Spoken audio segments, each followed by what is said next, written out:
It's time for Grim Reviews. Playing through mods and helping you pick the best of the bunch.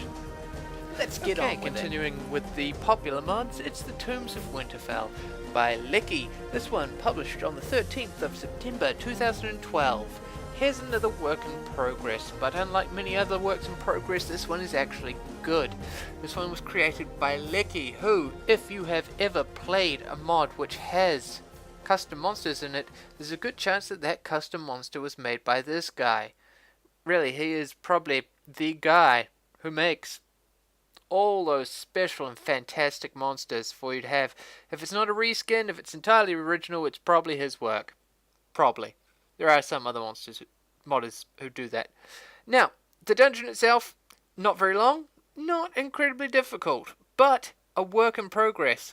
It makes good use of custom sounds, custom items, and some nice monsters and various effects. It is short, and it does have problems, namely texture flickers. These are in a few places. They're, as per usual, not nice to look at. Some of them are worse than others. You will see one in the video in a second.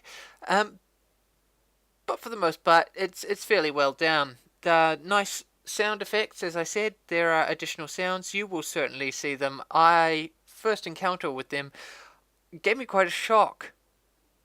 And yeah, they work. They do seem out of place, though, some of them. Another issue which I found was the bone claw, which you saw just before there.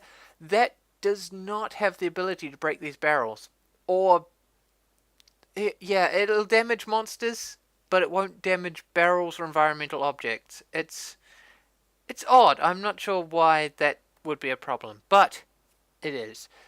Overall, the dungeon is lovely. It's not got so much puzzles as in the traditional sense, where most dungeons would have a room dedicated to a puzzle. This one has more puzzle-like elements scattered throughout the dungeon itself, so that you're not really running into suddenly a room and it's a puzzle. This room is a puzzle. Solve this riddle to progress.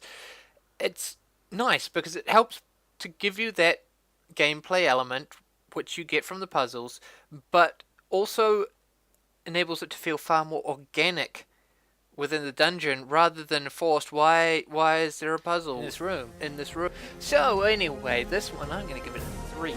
Why? Because it's a solid effort, but it's not finished, and as such I don't feel like I can give it a higher score.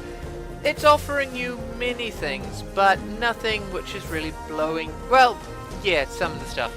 Yeah, it's difficult. It's a work in progress. What can I say? It's a 3 right now. If it does get finished, then possibly higher.